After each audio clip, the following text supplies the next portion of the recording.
Hello everyone, my name is Dr. Raven and the name of the game is Elysium. Don't forget to like, follow, subscribe, and obey. So, we are about to finally steal the boots. But before we do that, let's see. Gotta get them boots.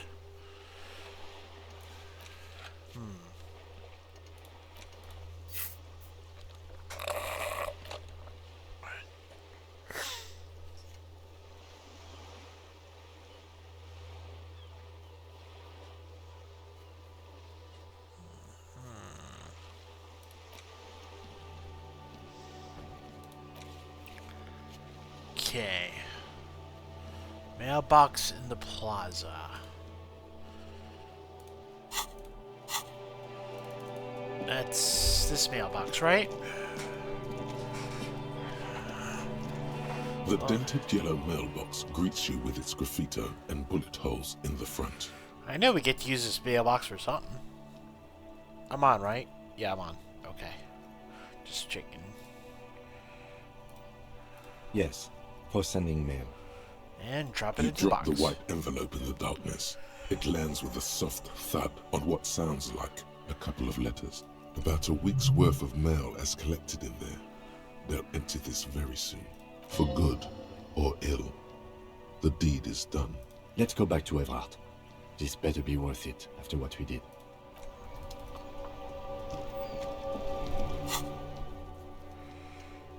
Alright.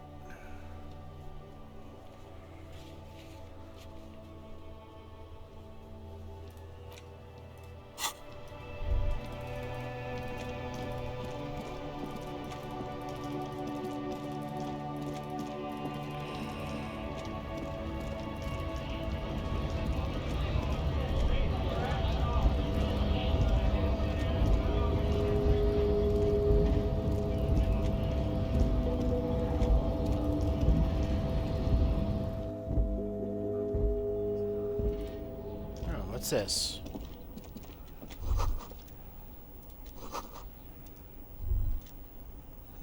Interesting. The file cabinet stands steady as ever, and the unlocked drawer slides out to greet you. Whatever's hidden here is hidden well. Concentration isn't enough. Only a trained accountant with a background in logistics would be able to really make sense of it. However, there is a little handwritten note stuck on the side of the drawer. Let's take a look. It appears to be a to-do list written in large, uneven capital letters. Remember, Leo, Everard's shoes, special whirling borscht, water Everard's plants, sweep office floor, more banners. All items on the list have been crossed out, and the note itself is crumpled.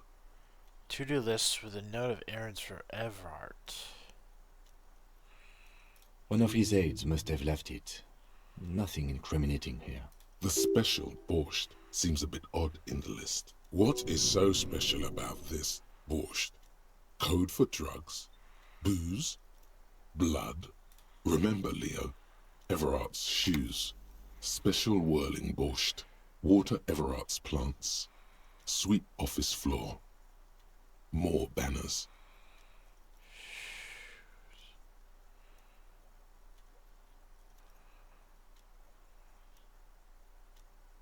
I don't get it. All items on the list have been crossed out, and the note itself is crumpled. I don't... The drawer slides shut smoothly. Whatever the secret message is, I don't get it if there is one.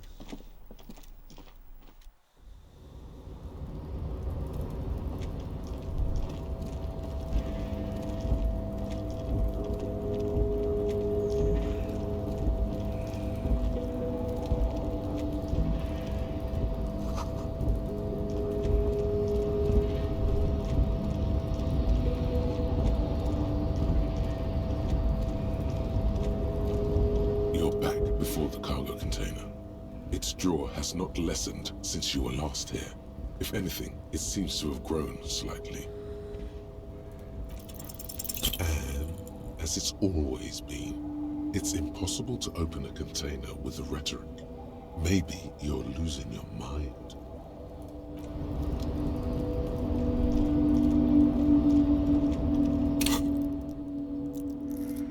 Or maybe I just need more rhetoric.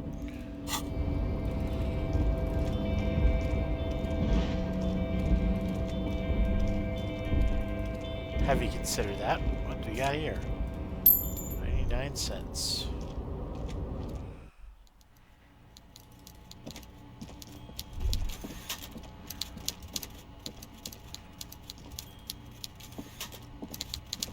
Mr. Dubois, a pleasure as always.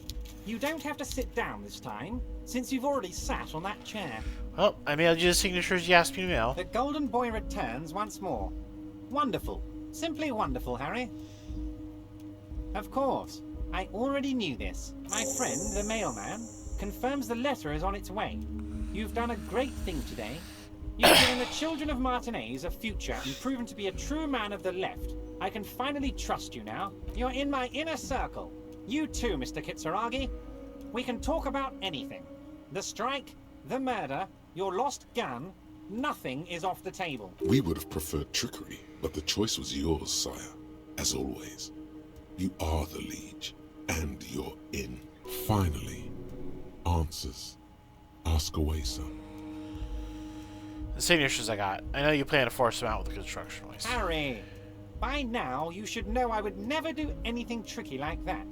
However, if the construction noise and limited street access makes some people consider moving, well, let's just say there'll be freshly renovated buildings near the roundabout where those poor people can finally enjoy a significant uptick in quality of life. I'm talking real affordable workers' palaces. So the village is doomed.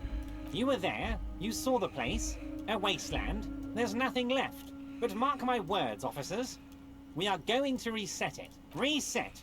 I have big plans for Martinez, and they do not include humans living in those pig sheds on the coast. That land will be used for municipal buildings and commerce. What do you mean? Harry, imagine a youth centre supermarket church complex, employing hundreds, no, thousands of people. The coast will be lit up with enterprise and life. All those ruins out there turned into low-income housing. Harry, enough is enough. We're taking this district back. The war was 50 years ago, for God's sake. It's time to move on.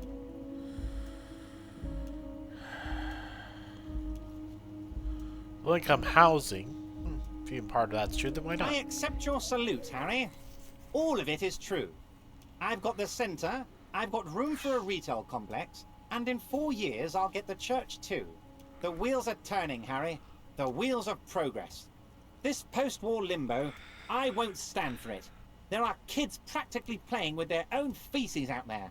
It cannot go on. There is true indignation in his voice when he speaks about the state of things, and even a touch of pain. The pain is true. He's seen kids do worse than that, and then there will be a giant statue of him towering above it all.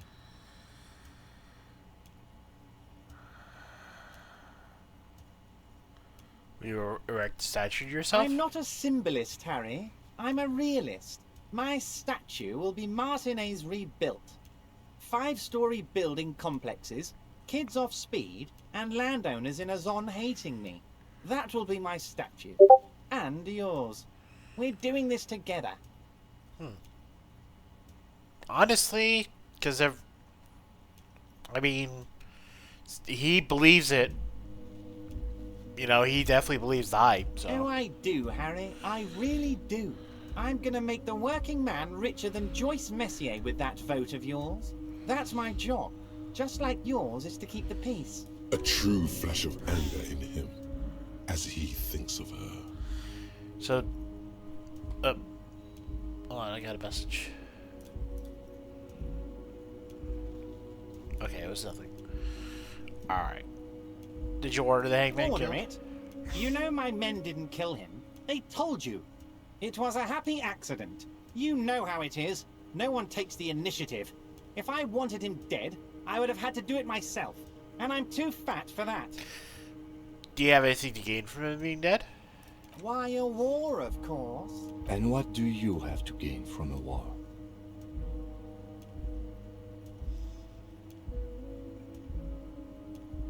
Victory, Mr. Kitsuragi.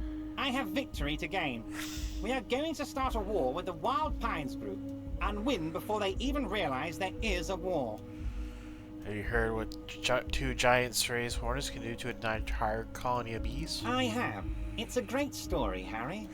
Did you also know how the bee colony kills the giant hornet? They swarm and blanket it entirely until it suffers a massive heat stroke and dies. He crosses his hands contently, thinking of the interior temperature of the wasp rising. Harry, we outnumber them 1,500 to 1. And that's just Martinez. With all the unions in Levisham, and with public opinion on our side, we can hold off 2 men, or 15 men, or even 50 men. The more they send, the worse it's going to look for them. They made a huge mistake hiring those guys. No one likes foreign mercenaries. The leftists hate them, the fascists hate them, even the moralists think they're in bad taste. Disconnected his strike? Harry, there is no strike, only war. Class war. Or, in business terms, a dawn raid. Or wait.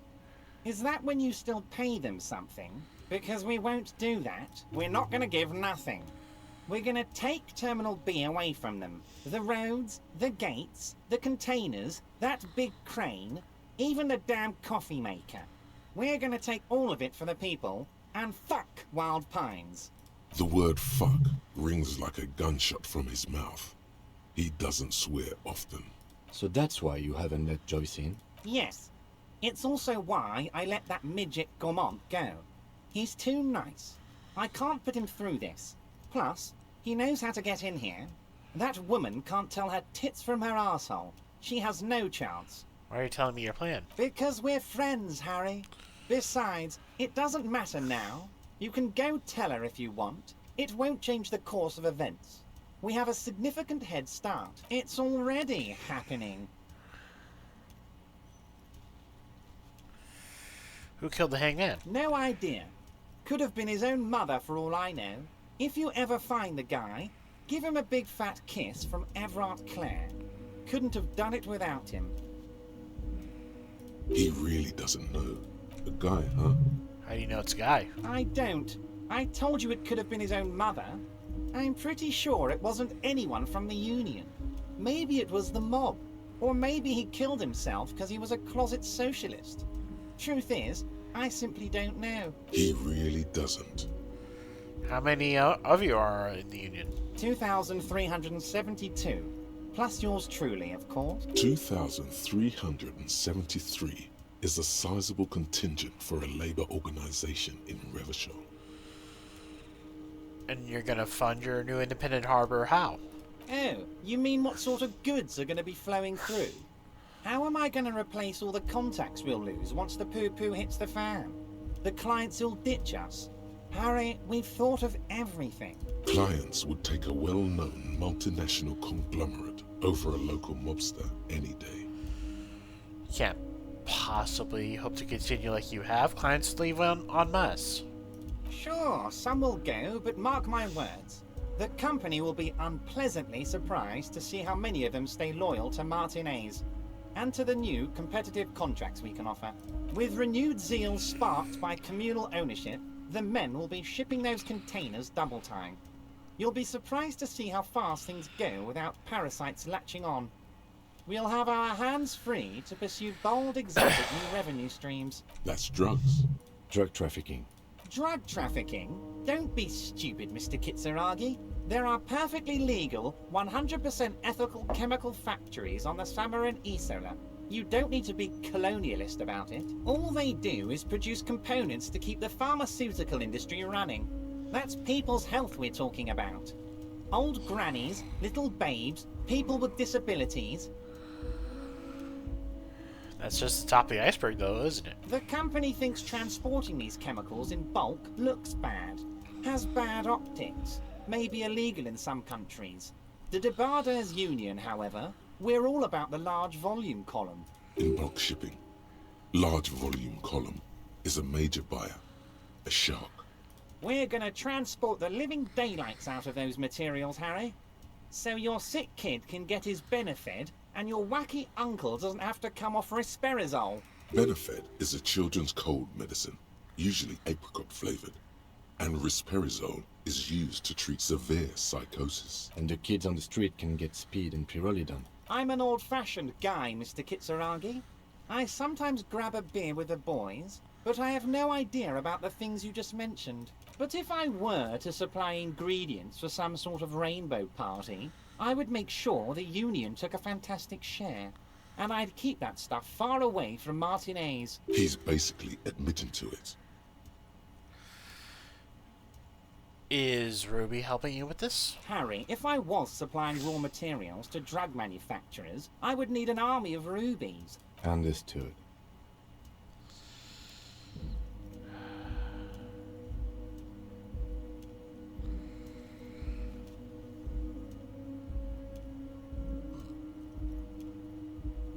I suppose there could be Spurs people to be running the drug trade. Oh, Harry, you've misunderstood.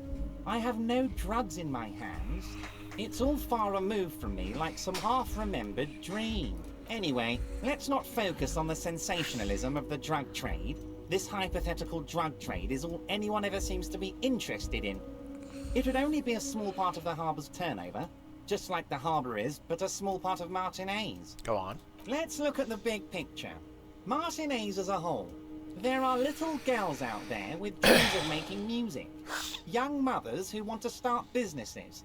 Models who want to walk catwalks and steel welders who want to weld steel. I'm gonna unite them all into one economic body.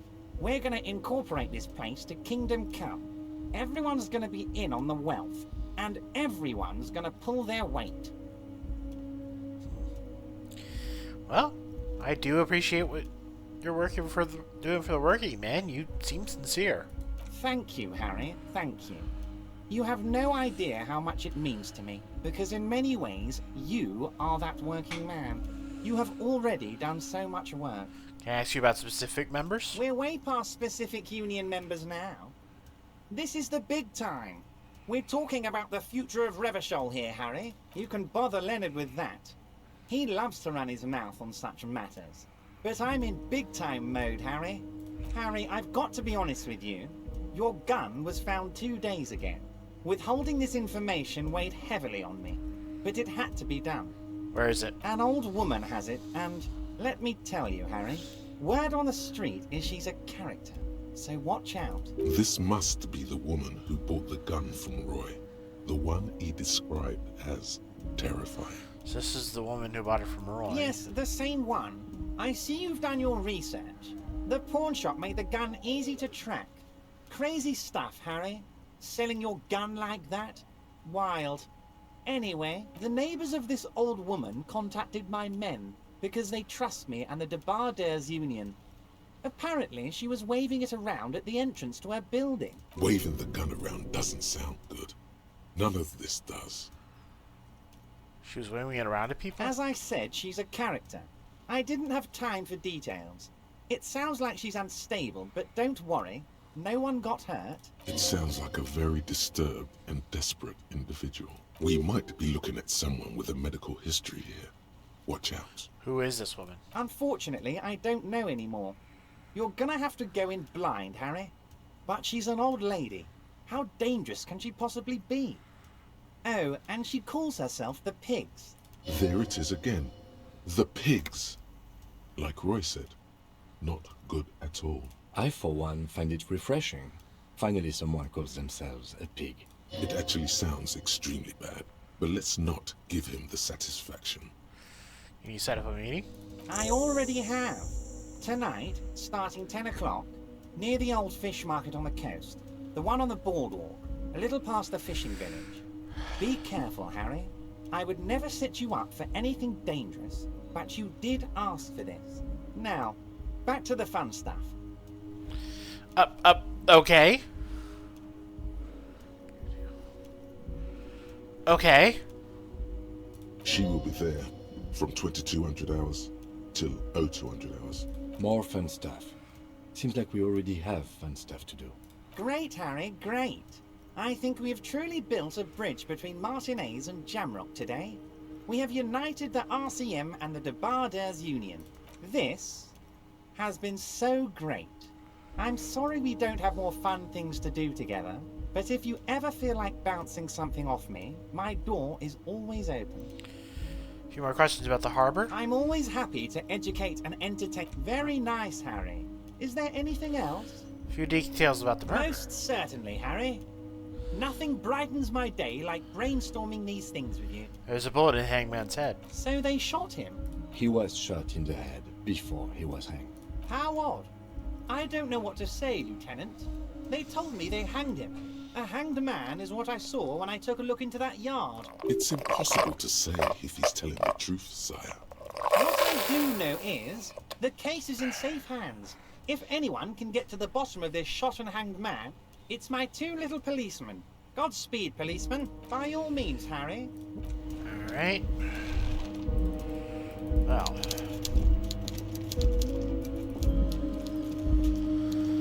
Okay, that just made things more complicated.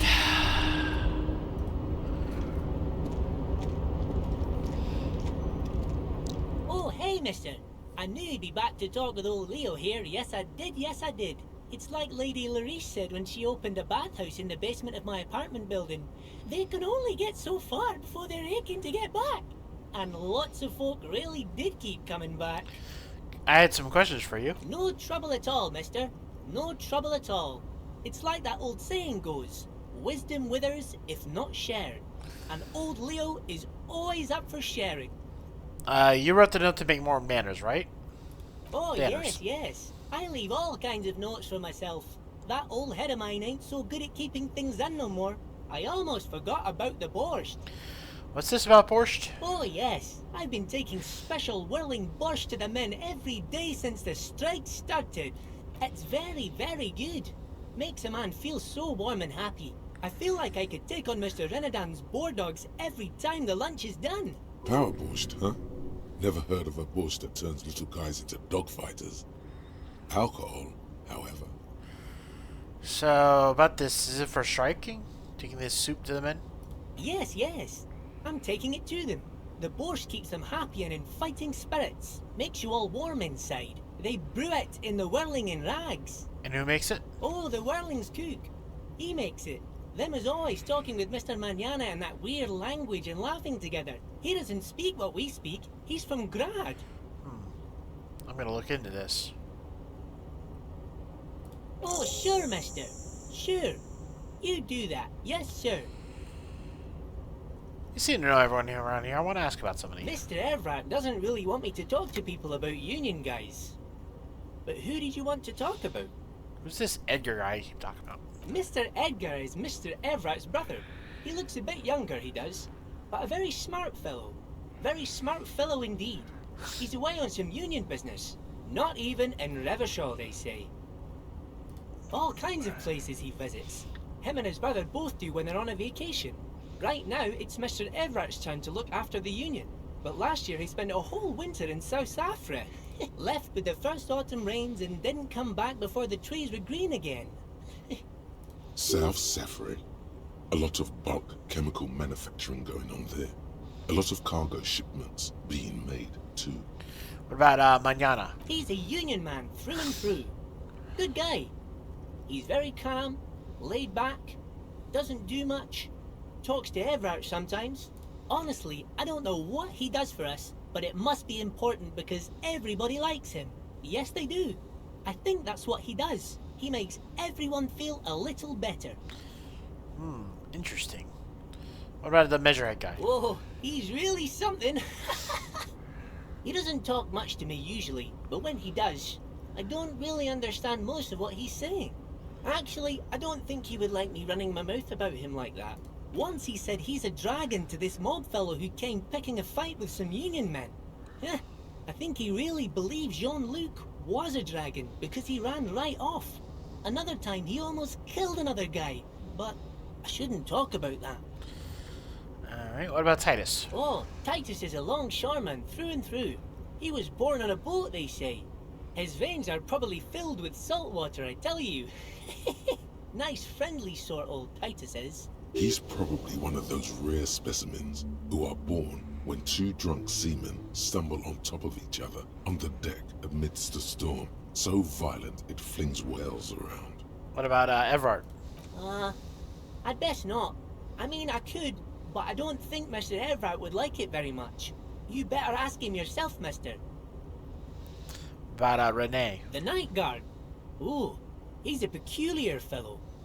He's the strong, silent type, you could say. We talk all the time, but I don't really know much about him. He plays petanque with my old human studies teacher, Mr. Martin, down at the plaza. I think he's the only fellow who actually knows old Renee. They lived on the same street their entire lives. Even dated the same girl on and off for as long as I can remember. Strange fellows. Mr. Martin was always real nice to me in school. I remember once. He was your teacher? Mr. Martin, yes. Don't really remember much about him.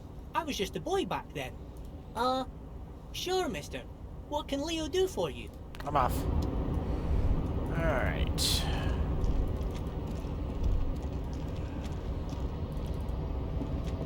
So let's try.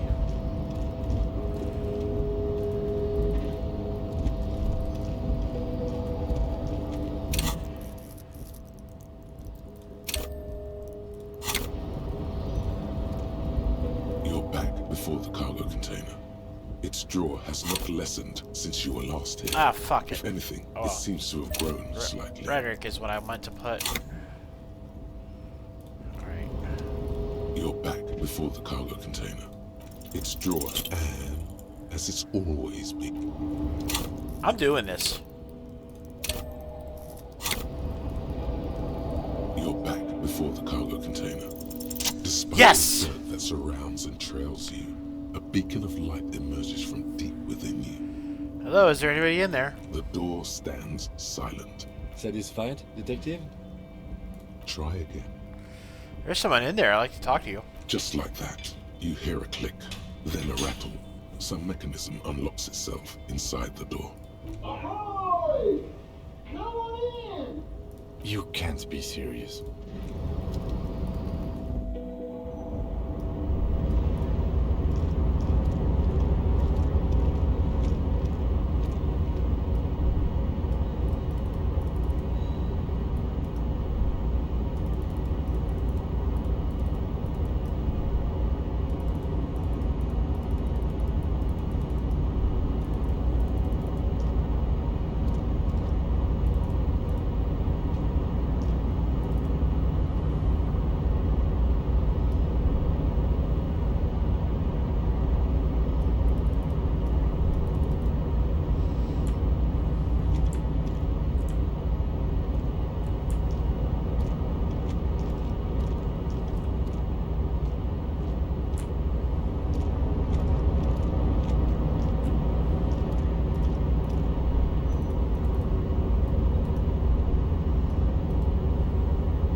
Is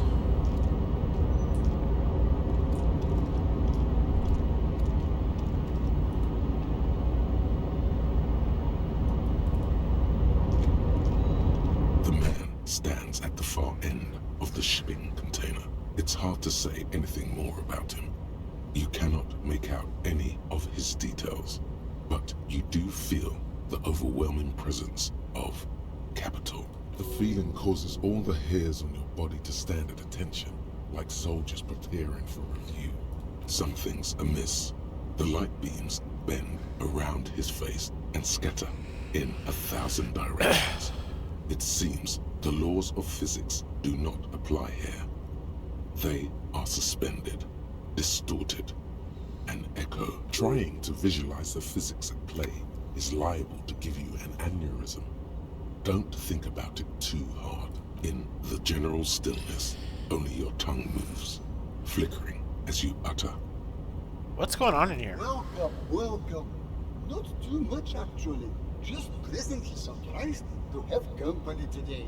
You can't hear him exactly, yet you're able to understand every word he says.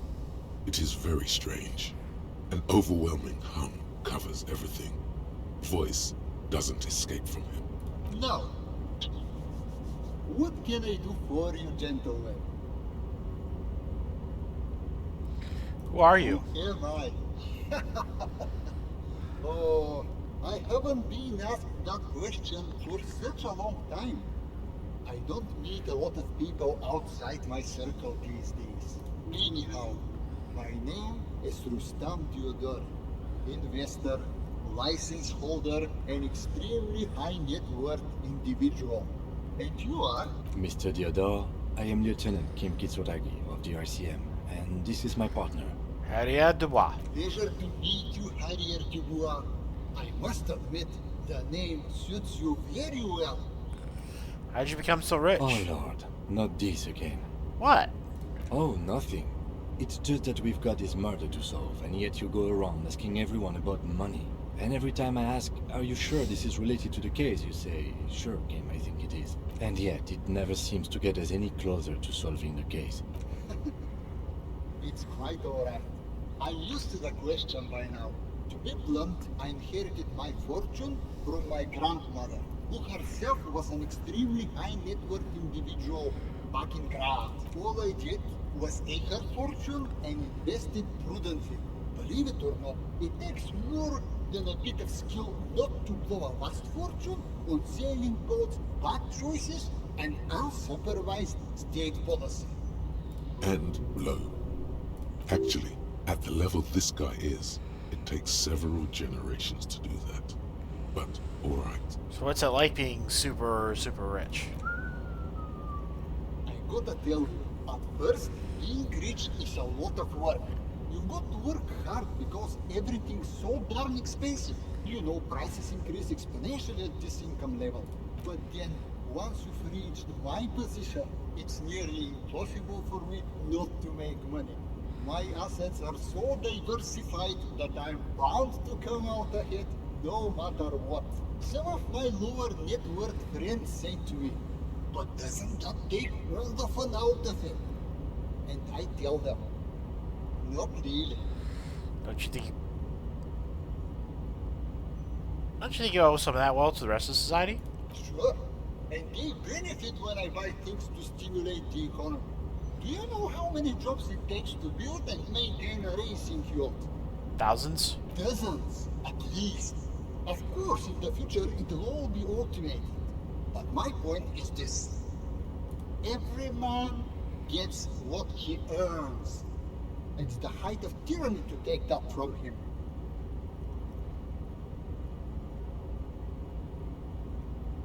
Yeah, okay. It is truly. It's almost entirely carefree. It really leaves you time to better yourself spiritually.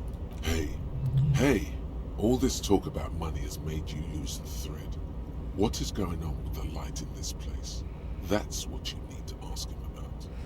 Something's strange about all this place. What do you mean?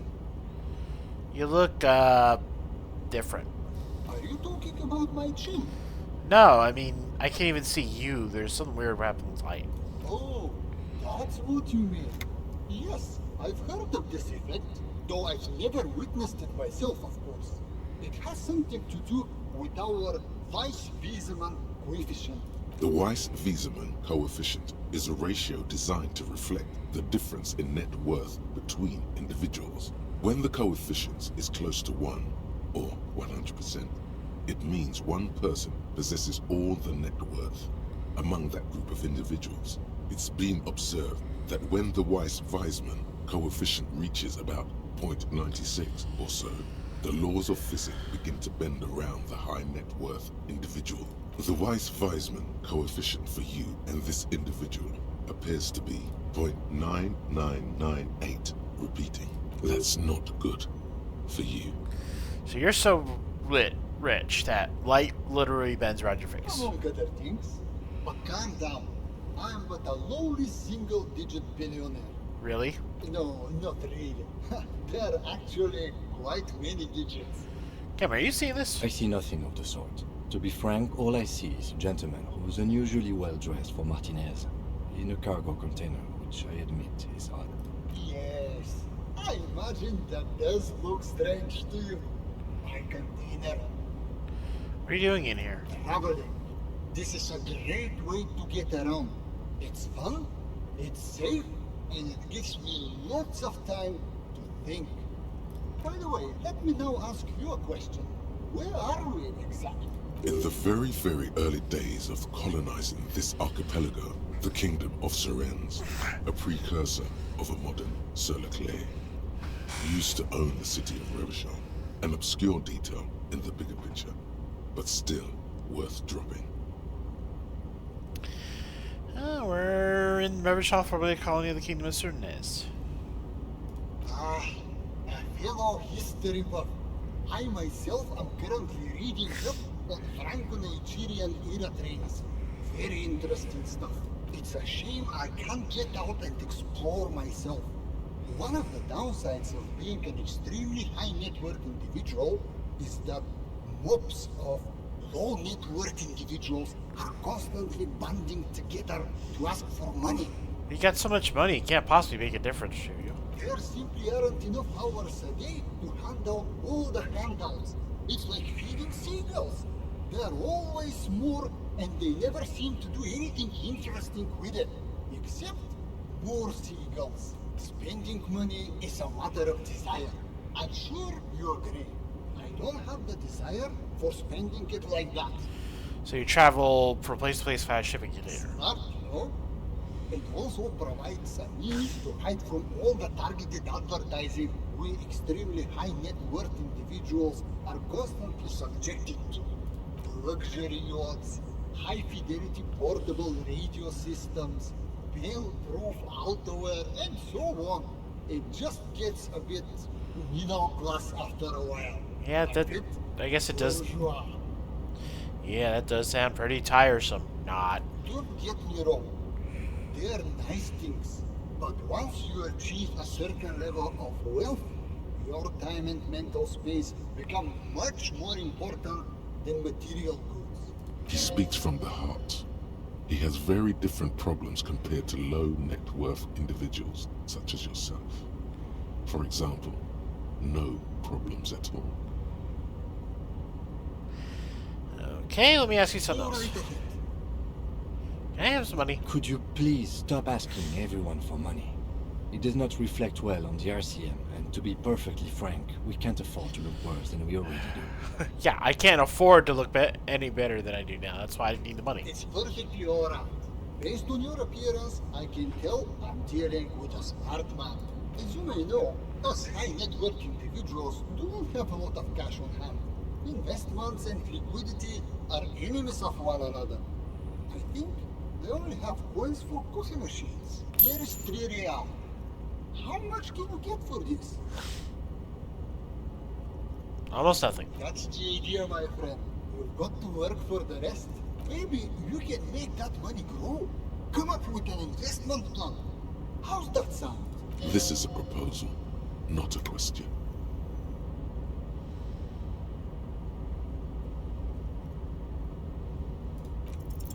If business planning were really your strong suit, you probably wouldn't be a cop. Okay, so I got this idea for a board game. Go on. Brace yourself, it's very high concept. I'm ready. It's a pen and paper game where people all over the world can play with each other using radios. Hold on. Have we met before? I don't think so. Yeah, on second thought, it couldn't have been you.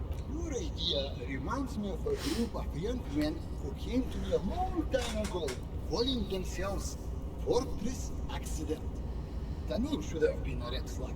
They pitched me and a handful of other investors on an idea for a role-playing game that would, in their words, change the world.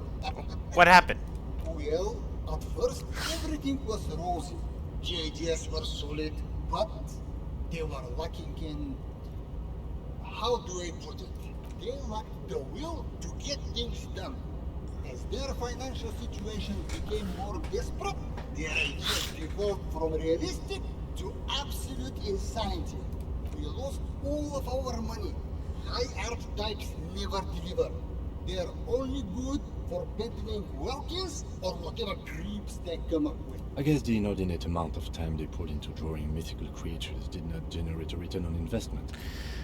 Did you try to salvage the project somehow? Sadly, when we got there, it was too late. The concept had run out of steam. Only dust remained. What I want to tell you is this. It's a very bad idea. Dead in the water. You seem like a reasonable man, but that is not a reasonable plan.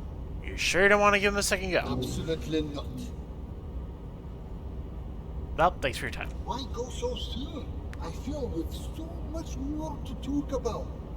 Ah, well, until next time. Well, that's mystery solved.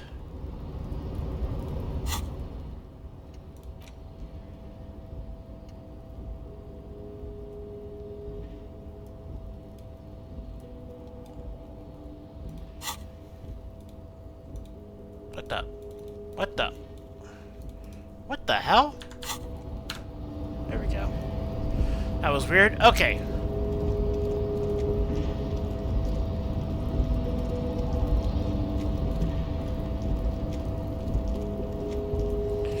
Alright, let's go get my gun.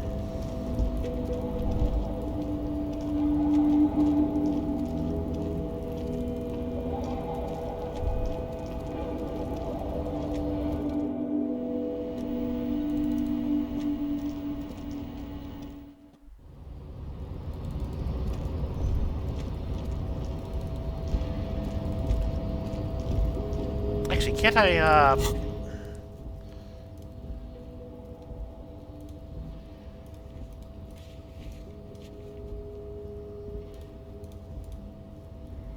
I can't. I thought I could fast travel.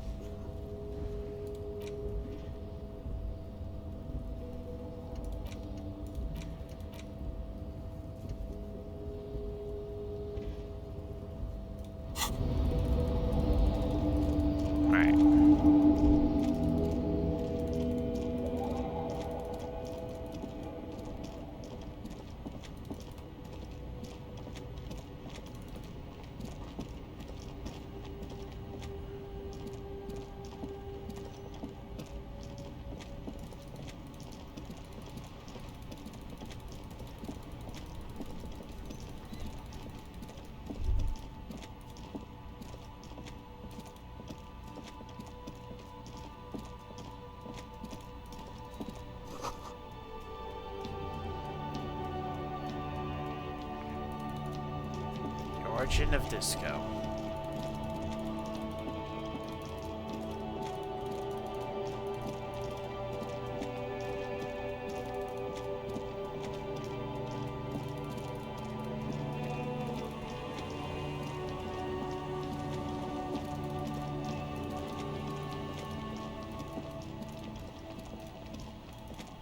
Come on.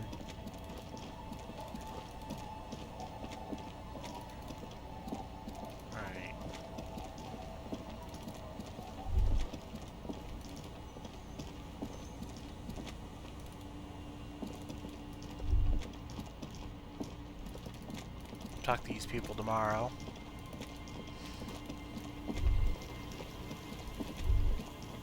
Oh, what? What's in here? Alright.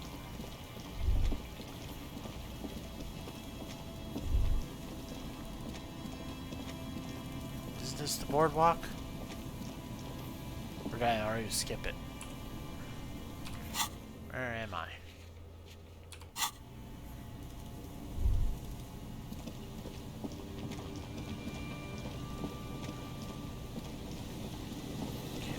boardwalk. Alright, alright. Let's quick save, just in case.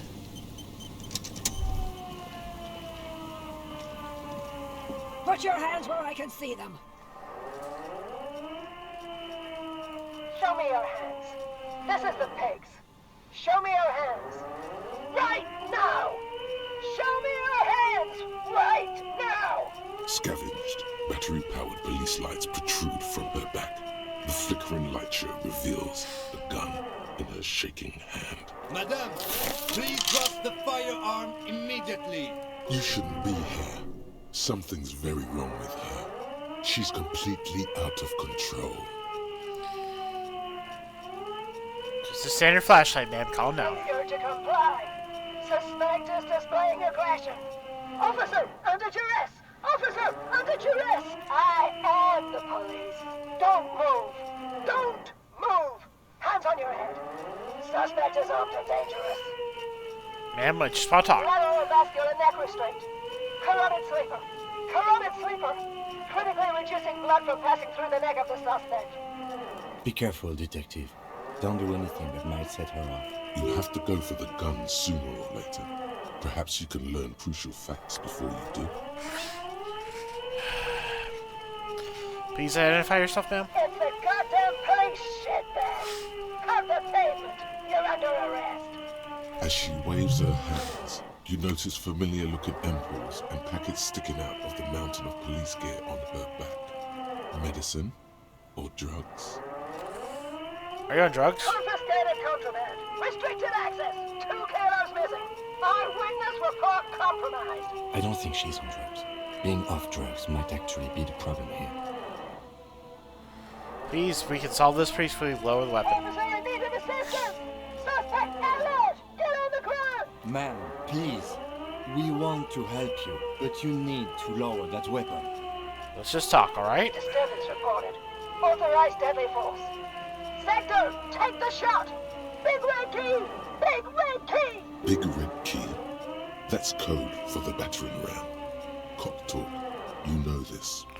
No, where are the police? Back up. Back up. Back up. Status unconfirmed.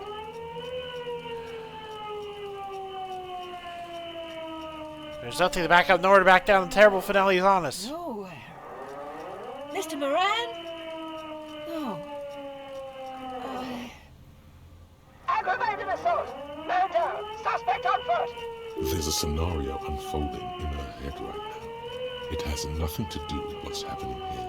What's the situation, officer? Law enforcement compromised. Impersonating a police officer. Does she not believe you two are actually police officers? Here's my badge, look. License and registration. License and registration. Come in dispatch. Sector. Sector. Azima. It's not a code, just disjointed words. She's losing it. One twitch and there would be blood. Go for it. She's frantic, Fuck. confused, teetering under all that gear. There's an opening if you just move fast enough. If not, the lieutenant's got her in his sights. Host almighty, don't count on that.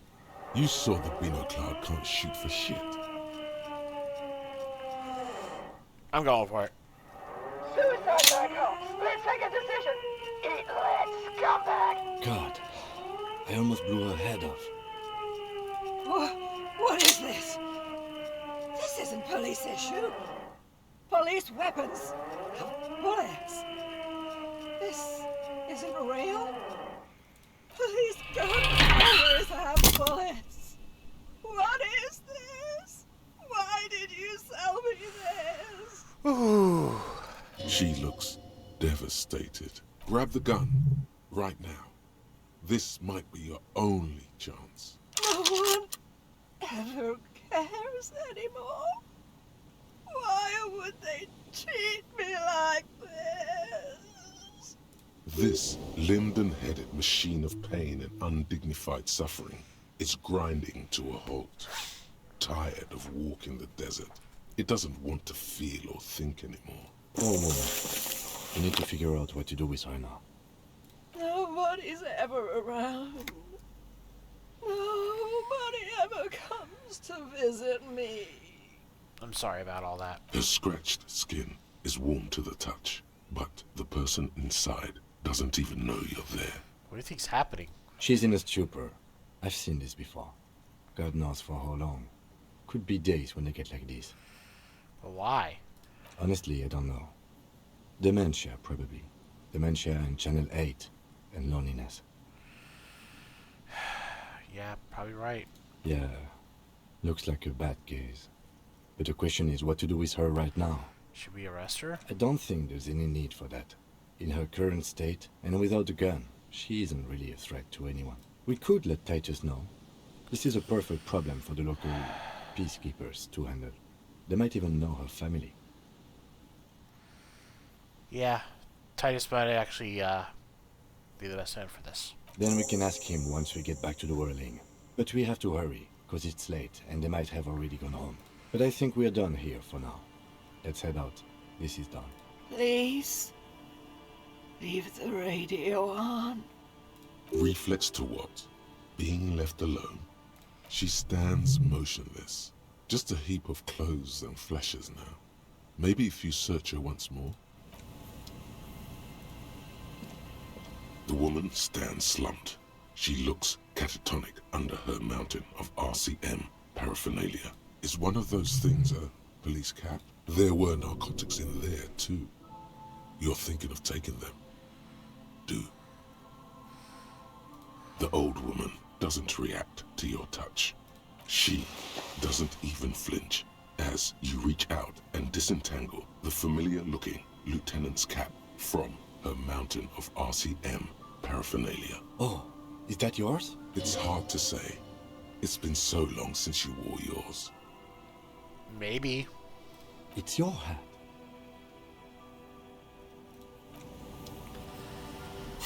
Alright. Those.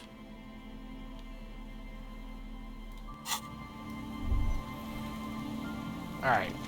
Fine, we'll talk to the guys of the Whirling in Rags. Jeez.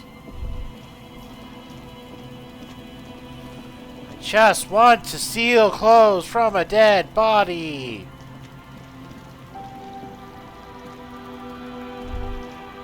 Why are y'all making this hard to tamper with evidence? Not like I'm a cop or anything.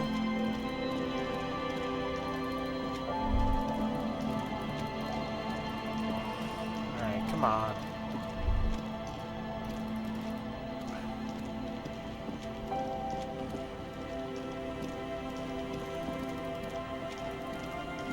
At least walking is a free action.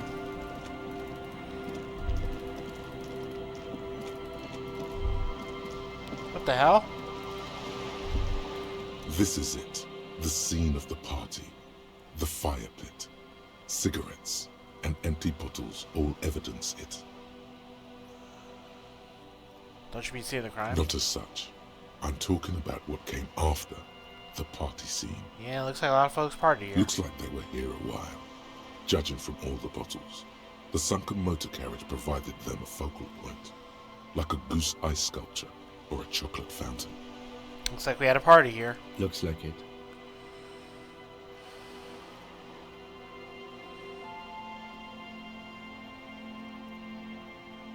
Yeah. Looks like they had a great time laughing Hey, here. let's keep moving, detective.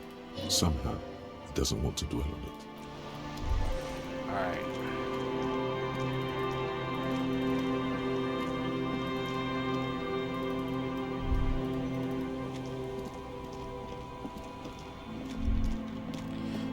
Son of a... No.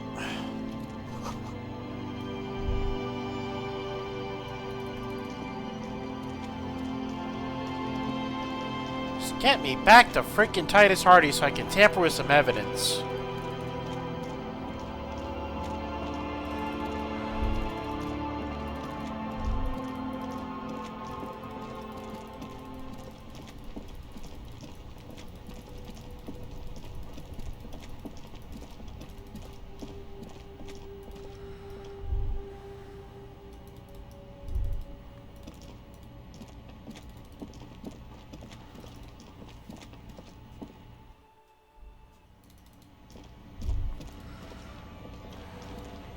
The Copper NATO is back.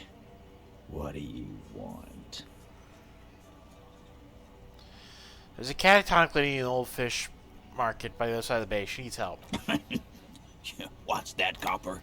You want us to help little old ladies now? You're local law enforcement, aren't you? Helping troubled civilians should fall under your jurisdiction. Yeah. We'll send someone. Who is? Wait. It's the pigs, isn't it? Yes. God. Poor lady. Don't worry. We'll handle this. I think she got some family in Kurong or something. Bastards left her alone when she got sick. We've been getting complaints. Hey, wasn't Everett's B team looking for her the other day? They said something about her, I don't know, finding something? Yeah, I think you're right, Gene. She have something of yours, Pig? Yeah, she had my gun. You're fucking with me. Your gun. She had your fucking gun? Sure did, boss. Heard him loud and clear. The pigs lost his gun to the pigs. Well, at least I can see you got it back. If you have any questions. What's her name? Auntie LaPlante. We always called her. Something LaPlante. Marianne, amigo. Marianne LaPlante. Anything else you wanted to know? Who is she? Was. Like before. Just an old lady. Her kids moved away years ago. Never come to visit. Never took her calls. She gets out every now and then. She did right by lots of us when we were kids. Always was a little off. But still. Us kids? That must have been ages ago. She was better then. The children kept her together. How'd she get like this? Wanted to be a cop, you mean? Well, shit. I don't actually know. Anyone know why she started acting like a pig? No fucking clue. It's gotta be the crazy. Who'd want to be a pig?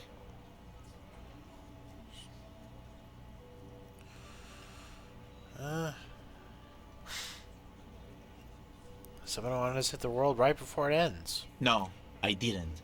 Because I'm not fucking stupid, Polizonte. Yeah, Carl. That's some pretty fucking weird shit to say. The pigs level weird. But whatever gets you through the day. Where'd she get all the gear? Dunno. She lives by the water. Shit washes up all the time on the beach. Police paraphernalia doesn't just wash up on the coast, people. It's not like we dump it at night. She bought it, collected it. Well, thank you, Titus. No problem, old cop man. We take care of our mentally ill here in Martinez. Ain't that right, boys? Sure enough, we're the real heroes on these streets. Oh wow, that's Shadow. That's pretty cool. I like that. Why am I stuttering so much? I think I'm stressed out. Okay.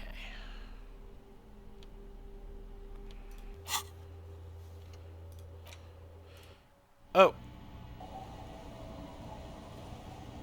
Oh, neat. Okay.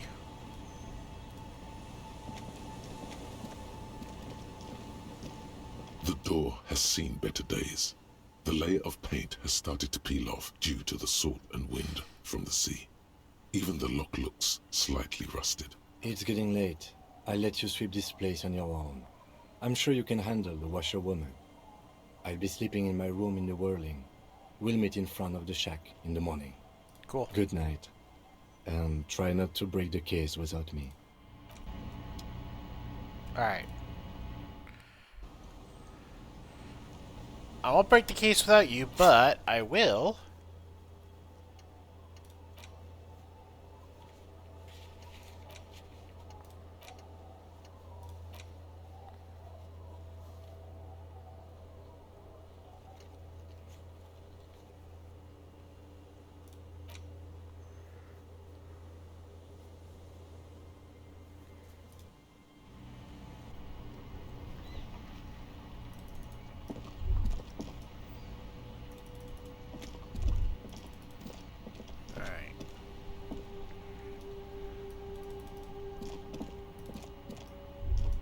back here.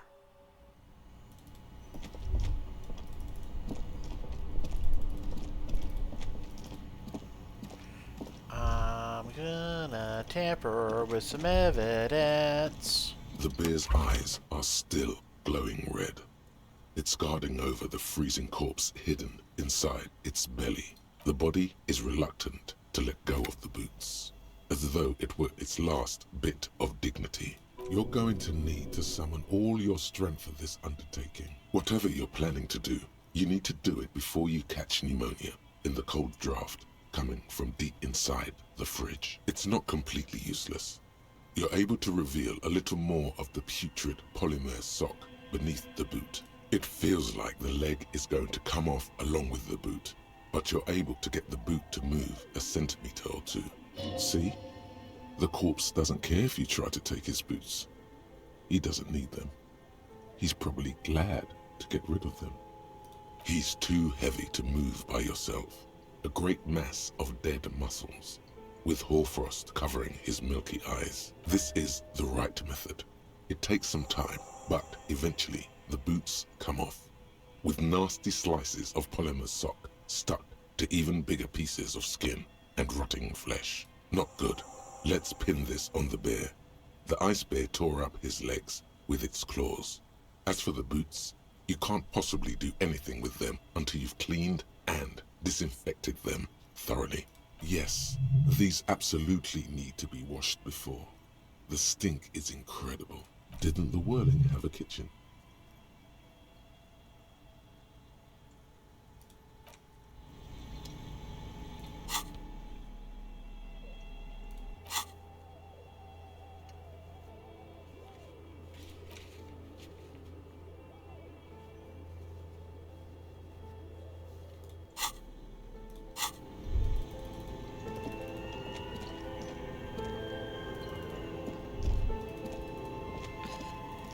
Okie dokie.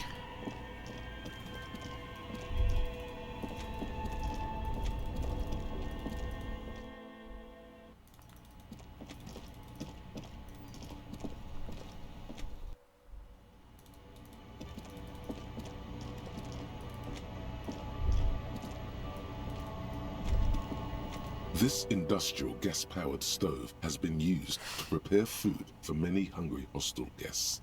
There are several pots and pans on hand. Getting the corpse residue out of these boots is going to require patience, and also a huge pot full of boiling water, soap, and white vinegar. A commercial pot draws your attention. It's very large, gigantic even. It could be used to make enough stew to feed an entire city, and also to boil a putrid pair of death boots. There is a variety of soaps and bleaches in the cabinet to the left of the stove. There is also a bottle of white vinegar in the cabinet next to the fridge. This is gonna take the hard stuff too. Use as much as you can. It's bad with those boots. Don't be stingy now. Yeah, let's do it all. The delicious smells of cheap soap and vinegar waft up from the pot. All right now, chef. Light up the stove and boil them. The strong smell of vinegar forces you to step away from the pot. The water slowly comes to a boil. Strips of polymer fabric and human tissue separate from the lining of the boots. They float to the bubbling surface. A two-course dinner of rotten flesh and hardened ceramic. The boots look cleaner and cleaner. Those bits of human flesh are beginning to look cooked. You can smell it too, just like beef stew. That's it, chef. The boots are as clean as they're going to get. Steam, dense with the smell of strange meat, disappears into the vent above the stove. A pair of real beauties. The boots are shiny, hot, and reek of vinegar. Just perfect.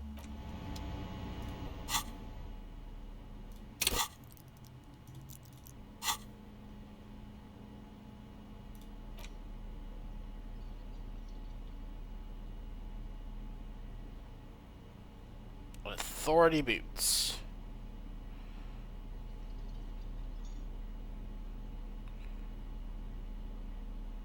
How's my composure? Not the best. I can make it better.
You look down at the white ceramic sabatons hugging your arches and calves, surprised at how well they fit. Your movements cause tiny little clicks, like dice rolling somewhere far away, as the plates reorient to your motions.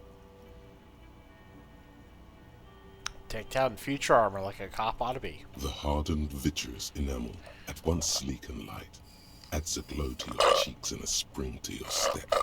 Just imagine what a full suit of this stuff could do for you. This is long sought after enemy technology. I can't just join it, I must study it. Remember, this is a highly specialized kinetic redistributor meant to stop bullets. Wear it. Observe its properties. See if there's a weakness in the design. For the day you have to fight someone covered in the same material.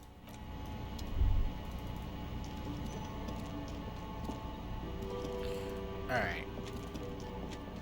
Can I wash up?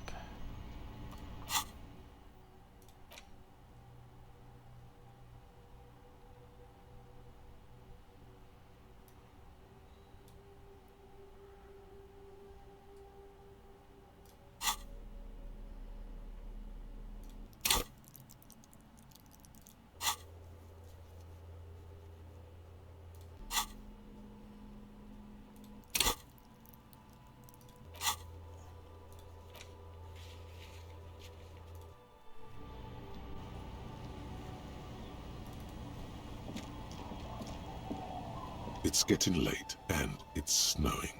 Time to call it a day.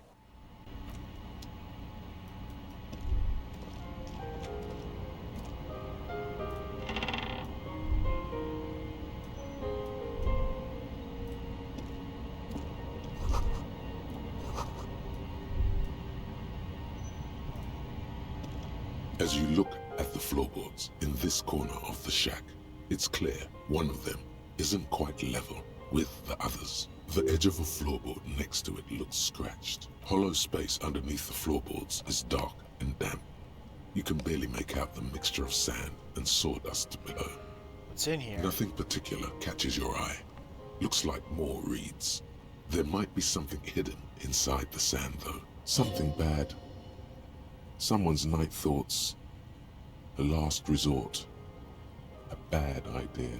You stick your hand in and start combing through the sand. Dry, not like outside. Fine dust.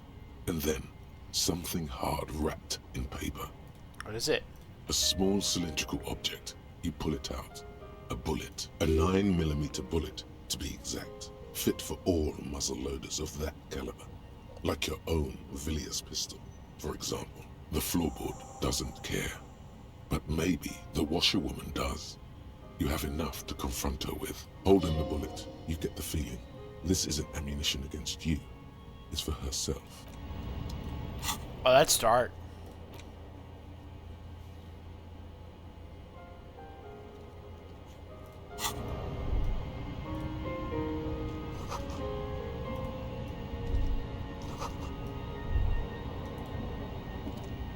An old mirror hangs on the wall.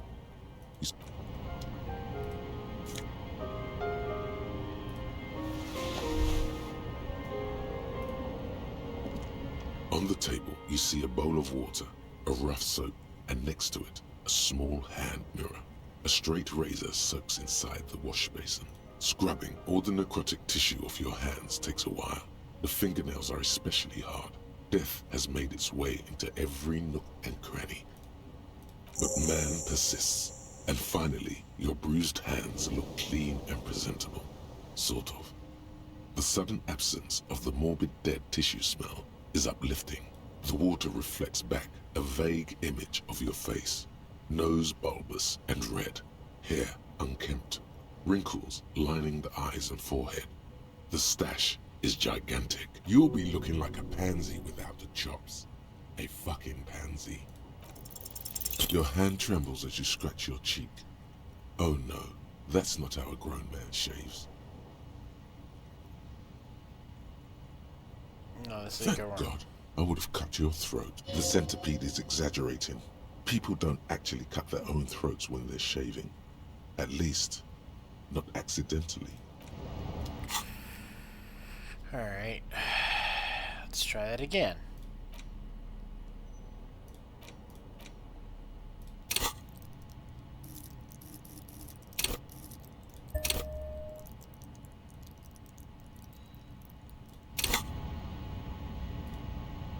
On the table, you see a bowl of water, a rough soap. Your hand shakes so hard, Jesus! you can't even muster up the courage to try. Maybe you're just too wild at Kidding me.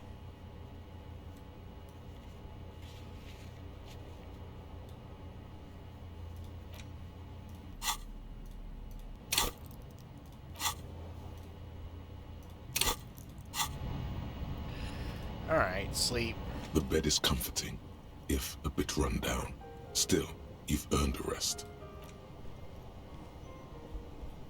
Across the room, the heating system hums its soft lullaby.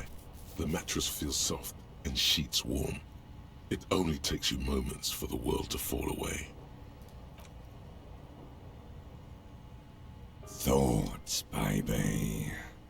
A million little lights in the dark. You're one fine instrument, brother. All those faces and all those names. All that laughter and screaming and scheming around. Every corner and every street. Recorded in you forever on Faraday. Spinning on empty. On and on it goes. For untold hours.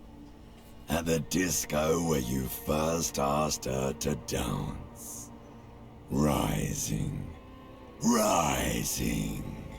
Above the dark curvature. The great wingspan of sleep. Studded with stars. Behold, there are millions of them down there. The first time. The last time. The smoke in her mouth. The plotted flowers. The faces turning, changing. What is it? It's the world, Harry boy. And you're made of it. Every day you're out there, you make more of yourself from it. I'm afraid you can't be unmade now. You can never forget this shit. Rain, the snow. I don't want to. For how miserable it is, it's kind of beautiful. Beautiful. It's stuck on loop, whirling, spitting out words and images. You're the son of the world again. Harrister, a ceaseless agent. Picking up litter and old newspapers. Collecting your little bubblegum wrappers and idiotic picture postcards. Meaningless, meaningless keepsakes. Reading your awful letters and recalling things, aren't you? The endless names of the world. An address book you are. The map of a city. I am an agent of the world. You'll go insane if you keep going like this. One more day, and you'll be in the loony bin. I Just know you will. And for what, brother man? For the working class. For the greater good. Solving your little crossword puzzles, doing your tasks, crossing names off lists, trying to become some sort of world detector. It won't make it okay. It won't put smoke back in her mouth.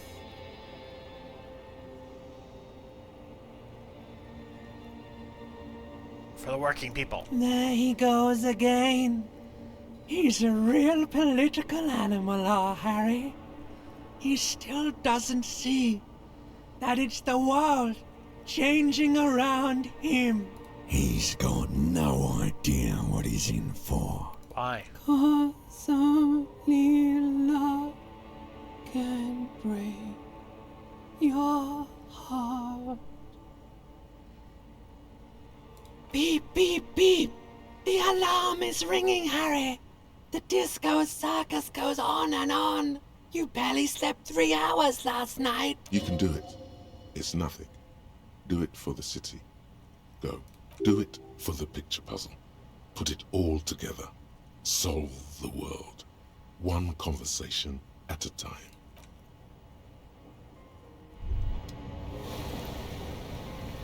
Rise and shine, comrade. It's time to get to work, despite all the thinking you've been doing. Only 0.0001% of communism has been built. It's too great a task to undertake alone. You're going to have to get organized. I don't know if that's The possible. condition of your paperwork is irrelevant.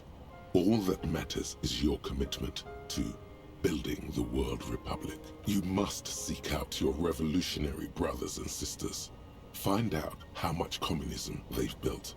Then, together, maybe you'll be able to build as much as 0.0002% of communism. But it won't be easy. Decades of persecution by coalition authorities have driven the remaining communists of Martinaise underground. They live underground. These communists aren't men. They're mole people.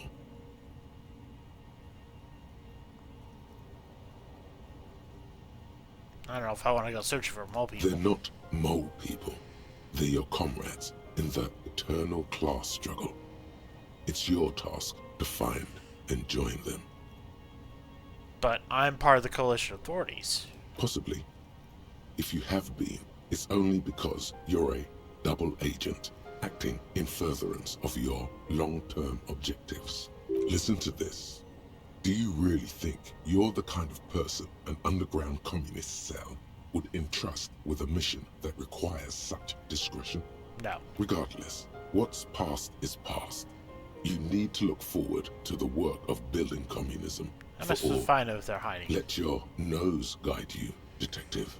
It must be on my nose, like my brain. No, we meant your nose, as in that swollen muck detector in the center of your face.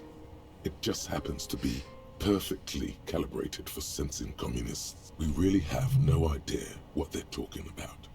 There's no linkage between ideology and olfaction.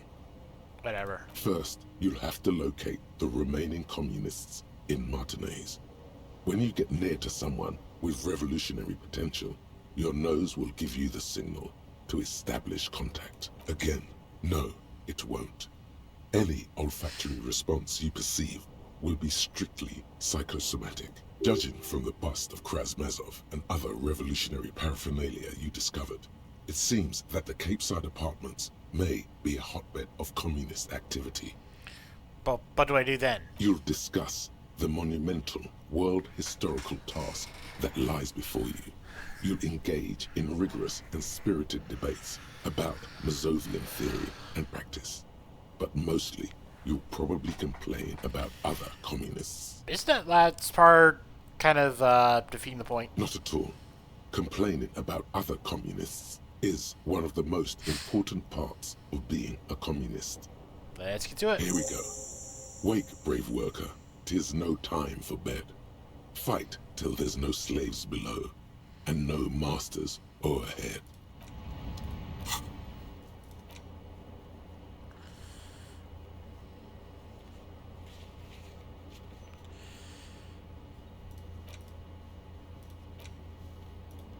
Alright. An old mirror.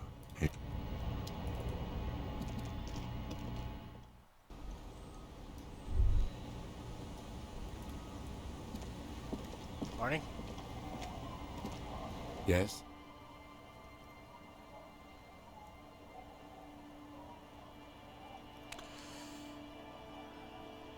Nothing on.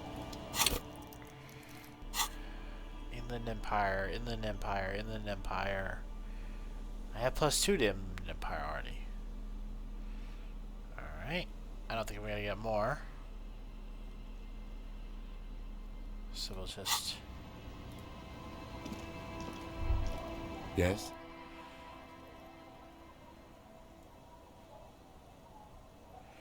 Good small, there's... Only banal Dang. things strike you. At the core, you're a very banal person with a very small soul, one you should be ashamed of. It's no wonder the soft one doesn't want it back. It was right to abandon you. The lieutenant's posture becomes rigid and uncomfortable as you lean forward and sniff the area just above his shoulder blade. The lieutenant is fastidious as a cat in matters of his personal upkeep. And yet, in the folds of his jacket, you can just perceive the stale and acrid traces of oil rags, transmission fluid, and brake pads. Wait. There's something else there. Something that sets your GABA receptors aflutter. The lieutenant's aftershave, a common drugstore brand. Strong hints of pine needle. But what sort of ideological picture do these smells paint? Tough to say. Do you need something, detective? I was just wondering what brand of aftershave you use. It's nothing fancy, just plain old Tiger Super Special. Are you thinking of, you know? Think I should? The lieutenant considers your mutton chops for a long moment. A slight grimace crosses his face. Sorry, I'm really no expert on this sort of thing. Was there something else you wish to discuss? Check out my boots. Okay, let's talk about it. You stole the boots. Congratulations. That must have taken an enormous concerted effort, considerable ingenuity and timing. Now, I'm going to report you and you're going to go to jail. You are? It was a joke, sadly. There's nothing I can do about your delinquency. What's done is done. Let's get back to police work. I don't care about your insane theft, the lieutenant thinks, and looks away from the boots. Just know, if anyone asks me, I will snitch on you.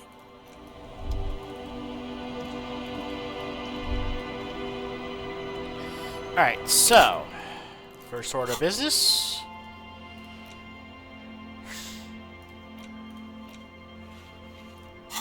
Let's go to Alice.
Officer, the flashlight, please. Oh, right, flashlight. Okay.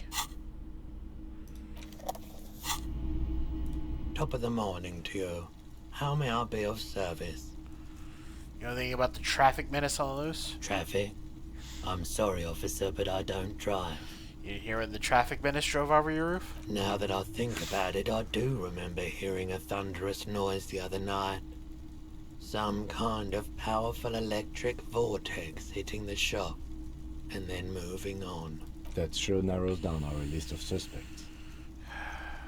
I can understand how you can mistake Jacob Arrow for a powerful electric vortex. Or no, another sign the end of die. Must be Dusty had brought us here. Tell me more about this vortex. The end? I don't know about that. Seemed more like a sign of a large-scale transformation. Shook the entire shack. The vortex is about to become much bigger, an integral part of how it all ends. An end implies a stable state, whereas we can see from experience that everything is in fact always transforming. Thus, there can be no end. But that's only our meager sense of experience. There are dark force at work, which you cannot even envision, much less see. The dark always has its counterbalance in light. Neither will prevail. The cycle will continue. Sure, let me have a look. Anything else you're thinking of selling? No.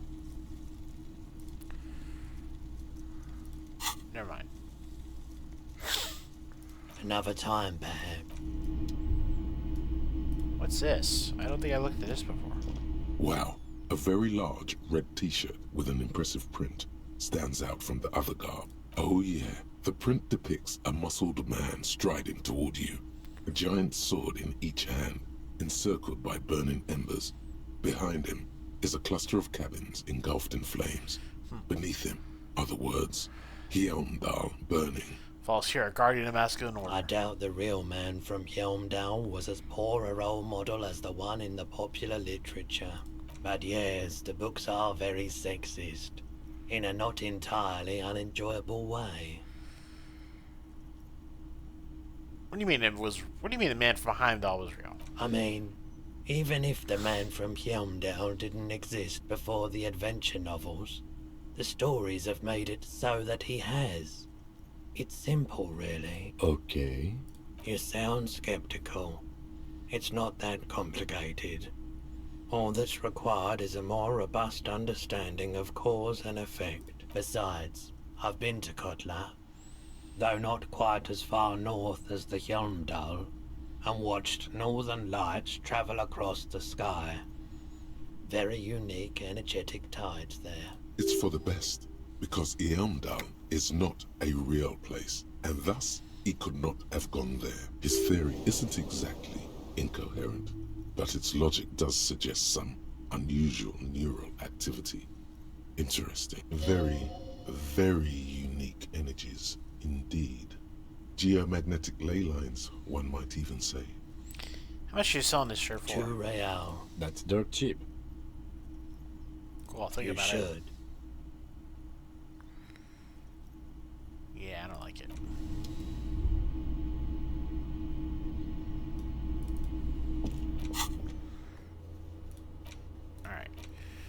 Alright. But yeah, boots.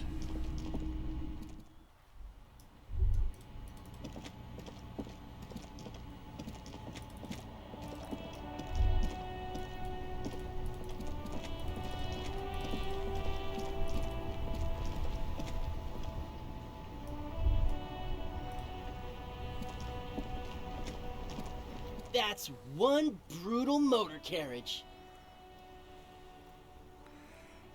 If I were a real skull now, I'd jack it, paint it in palm tree livery, then bottom light it, neon style.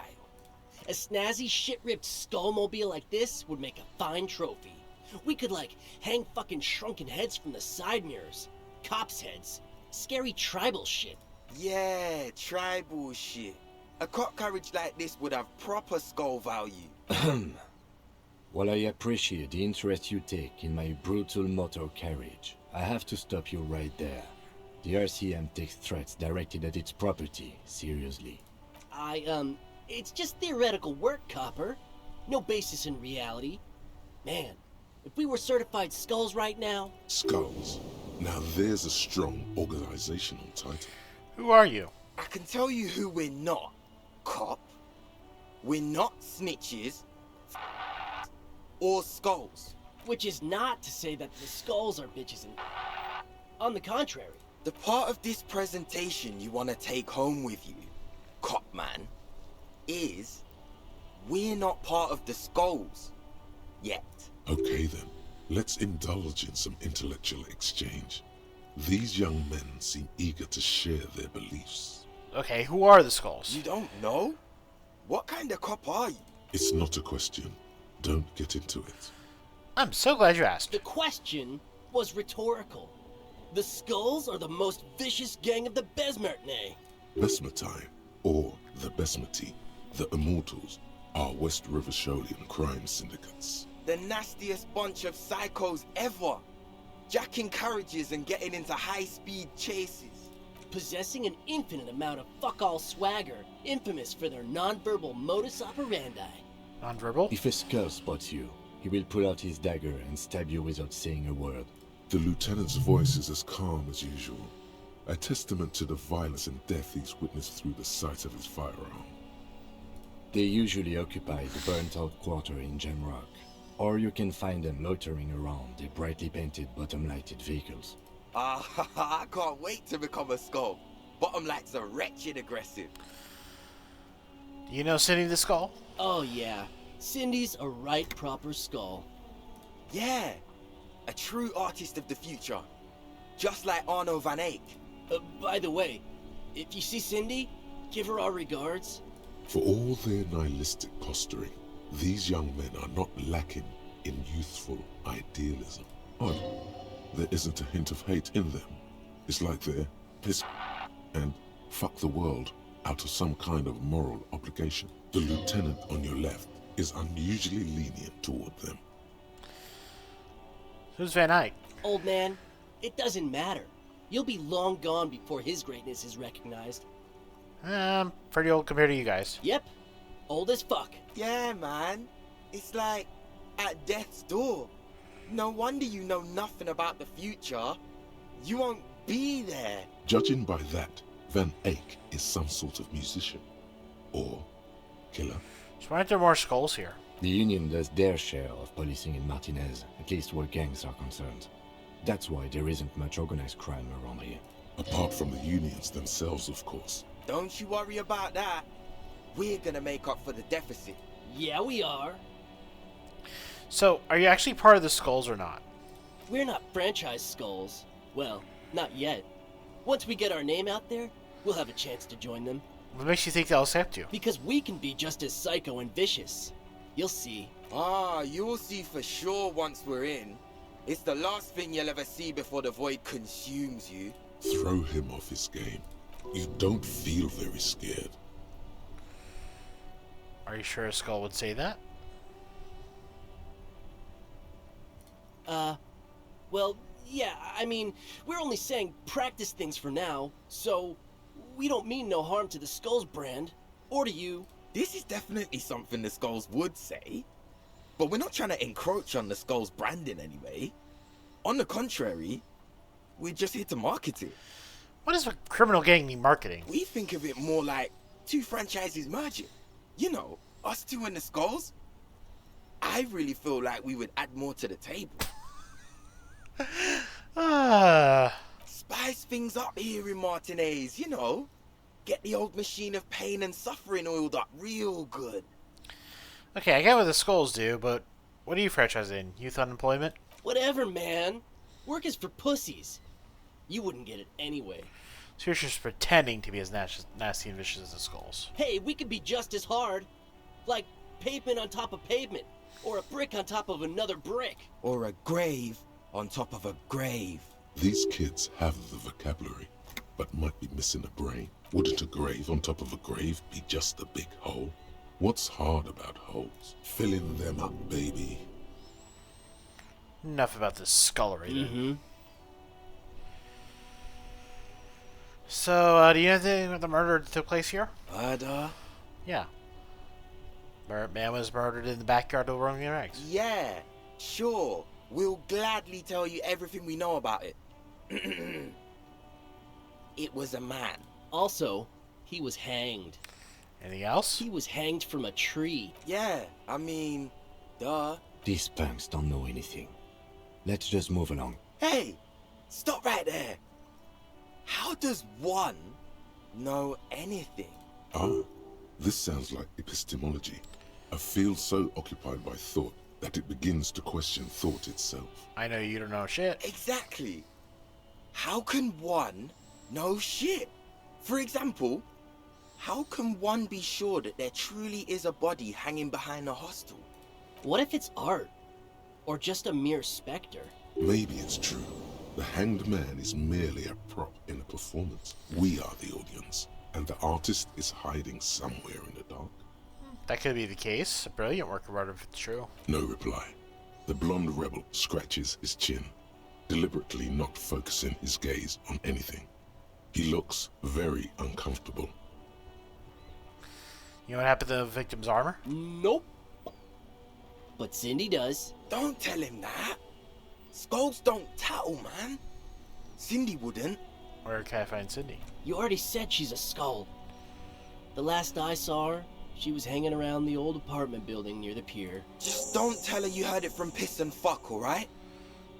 I think she wanted those gloves for herself. Be cool, man. Okay? Alright, we have a lead on the gloves. What's with the jackets? What about them? Why do you have "fuck the world" written on your jacket? Like I said before, many men keep searching for the one, for so-called true love, which is actually just obsession masquerading as kinship. The thrill of the chase, the hollowness that fills your chest cavity after catching it.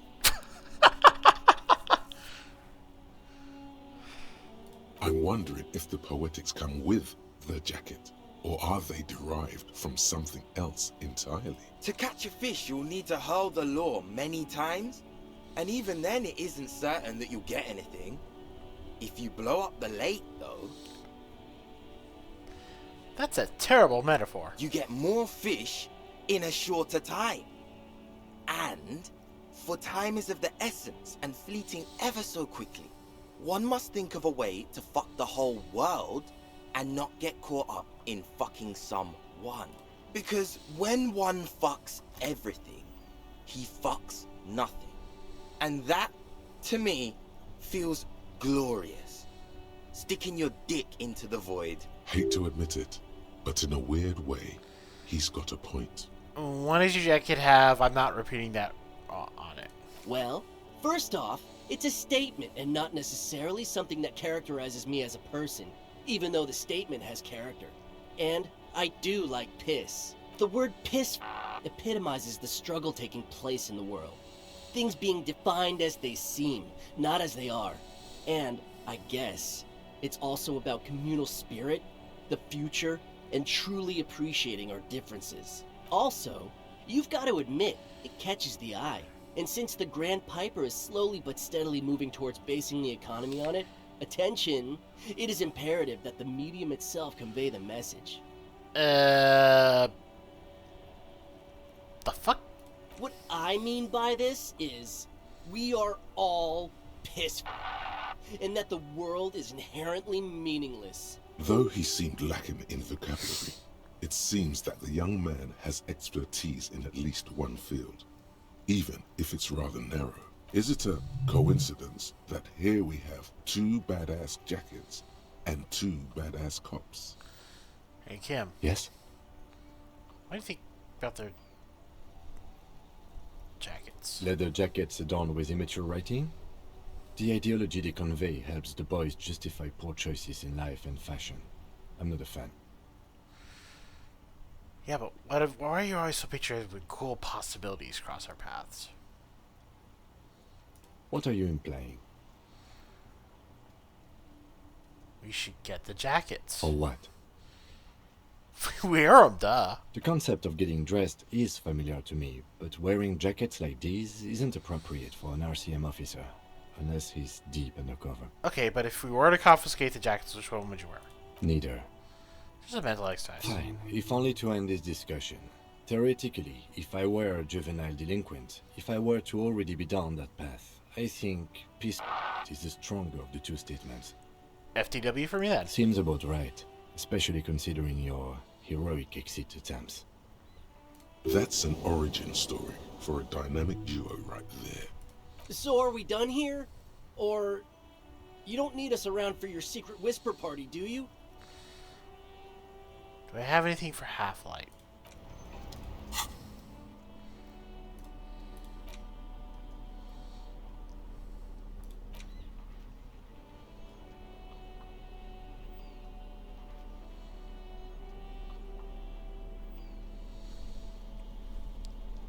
Do I have anything that takes away from Half-Light?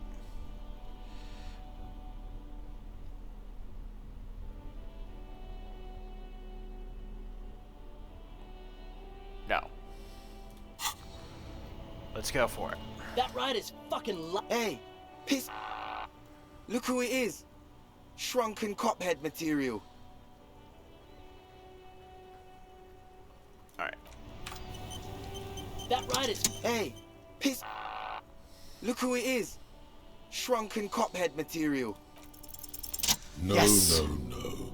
Don't ask anything. Be subtle and scary. The boys dream about being skulls. Use that. How? Suggest they're massive skulls. Come on. You know, boys, with those jackets, you're gonna be Skull Kings in no time. What? No. Skulls don't have kings. I think. And we're not even in yet. Yeah, man, keep your voice down. Skulls don't take it lightly when folks pretend to be them. We're not even prospects yet. Prospect must be a hierarchical term. Probably in the lower end. Not even prospects that already aspiring to be kings. Wow, you boys are ambitious. Only prospects and already planning a coup in the skulls. You're destined to go far. He gets it. Passive-aggressive flattery. Shut the fuck up. Are you trying to get us killed? Now bring it to the jackets and, yes, start shouting.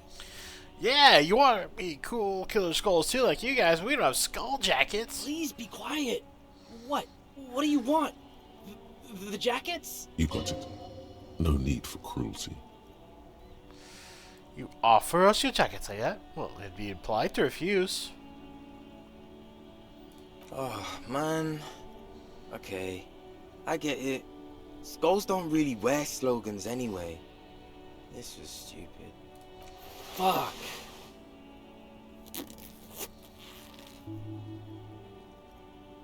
The lieutenant watches the boys take their jackets off with mild amusement. Well, you chose yours, I'll choose mine. I'm absolutely okay with not having either one, thank you. What, their pair we could really ASL go undercover hard. This case doesn't require us to go undercover or raise hell. In fact, I don't think the jackets will be useful at all. I just wanted them to not have them anymore. Cold-hearted cop. Alright, well, still good to know in case we have in case we need a guard. The need will not arise. The jackets are meant to complete each other. If a man was standing alone on a street corner with his written on his back, it'd just be an individual that has taken a liking to you, right? And fuck the world all on its own is, frankly, generic. I don't know, Eric. It's cold out. Yeah, let's get out of here. The cops fucked us.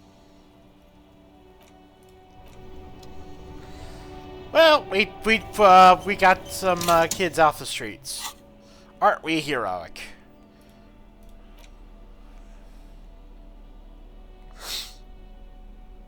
Oh, okay, so I do have something for Half-Light now. Cool. Nice. Alright, so... Well, let's do what I came here for. Inside, you see a set of steering levers, a radio microphone, a pull-out toolbox, and the soft glow of the fuel preheater gauge. This is Precinct 57. How may I assist you? Did you find out more about the owner of the armored boots? Yes. It took some convincing, but I got the mercenary's name and a few biographical details. Are you ready?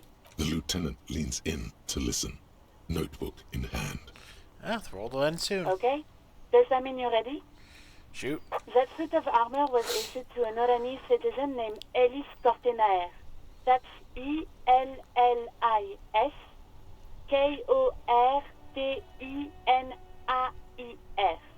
Exact date of birth unknown. He was signed into the Lelystad County Neonatal Care Unit on 28th of February 09. Neonatal care unit? He was found as a newborn in a leaf compactor near an abandoned farm. He spent 4 months in the neonatal unit, survived apparently, and was assigned to a foster family at 2. According to Klasia, Lele said his real name wasn't really his. Perhaps that's because he was fostered. This is what the ICP knows about him. He was raised by foster parents, entered the Eastbrand Military Academy in Vredefort at 17, then served in the Oranese forces till he was honorably discharged in 41, just a year before the Seminese conflict. Then the armor followed him to Seminine, or at least I assume it did. And that's it. There are no records of his employment in Crenel, or any of its other incarnations, or him even entering Ravachol. You was found in a leaf compactor? It's a garden tool used to press leaves into these cubes. It's a detail the hospital has, the only detail in these files. So I thought it would be good for you to know. It is. Thank you, Alice. Any information on his foster parents? None, officer. Sorry. So the only thing that connects him to Krenel is the armor. Even that is a small miracle. These organizations usually double-check their inventory. Thank you, Alice. Great work. No problem, Lieutenant. Well, we got his name and service record now. The name. This is very good. Elise Cortenard. Sometimes police work is about human dignity, about giving back names to anonymous victims. I'm glad the inquiry was helpful to your investigation, officer. Did you have any other questions? Yeah, let me talk to the 41st again. Just a moment, officer. 10-4, come in, officer. Over. I'm happy to report that I found my badge, Jules. 10-4, sir, glad to hear that. I'll write down that there is no need to issue a new one to you then. Over. Feels good to get that off your chest, right? Celebration with beer? And I found my gun. 10-4, sir, roger that, and very glad to hear it. I will make relevant changes to the report. 10-4, sir. Sorry, but I'm under orders to give a negative to request for personal information. Over. You can't tell me anything about me? 10-4. Orders are still orders. Anything else? Over. Oh, later. Roger that. 10-10. Over and out.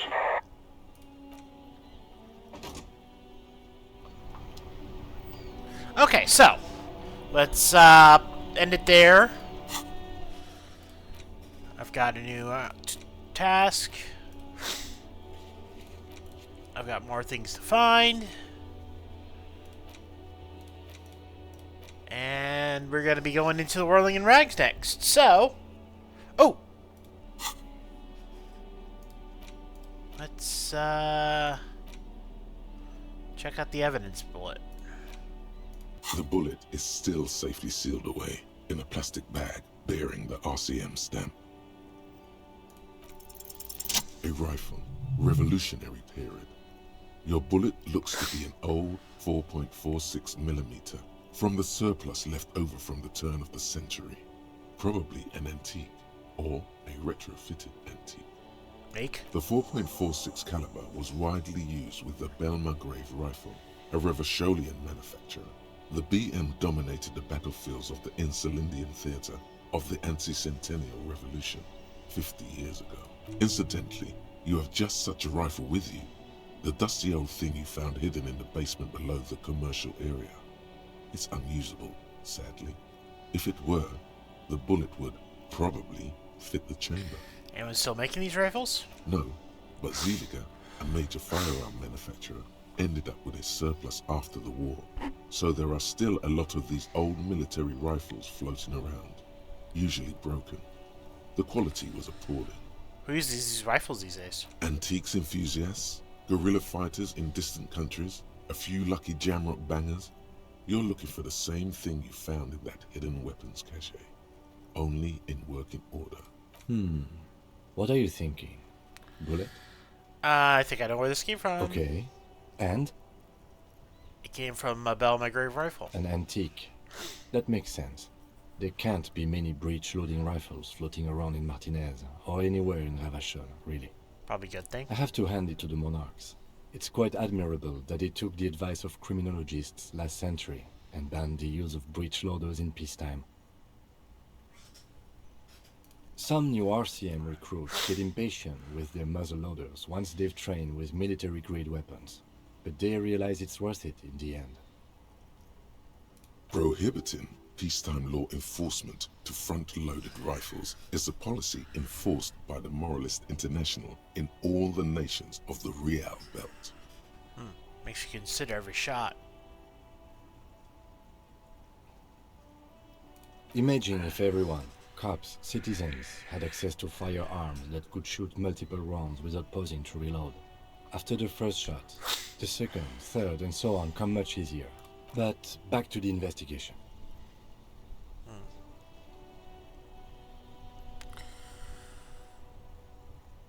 Well, something mysterious is afoot with this antique bullet. Mysterious? Okay. Either way, we'll know when we find the gun.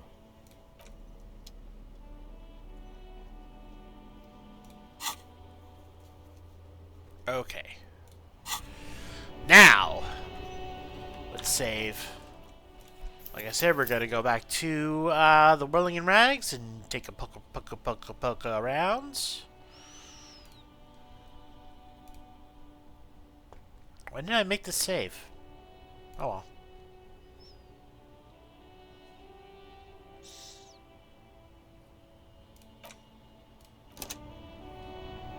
Okay, let's do haiku of the stream. Haiku of the stream. Good for you and me.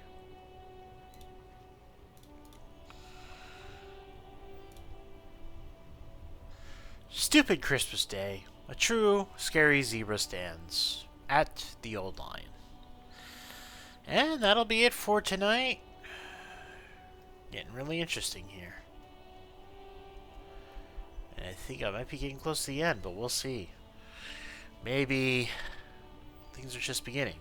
But Whirling in Rags, and then circle back around to the coast to explore that and take a look at that church. Oh, I gotta talk to Kuno sometime. But we'll work on that another time. Until then, later.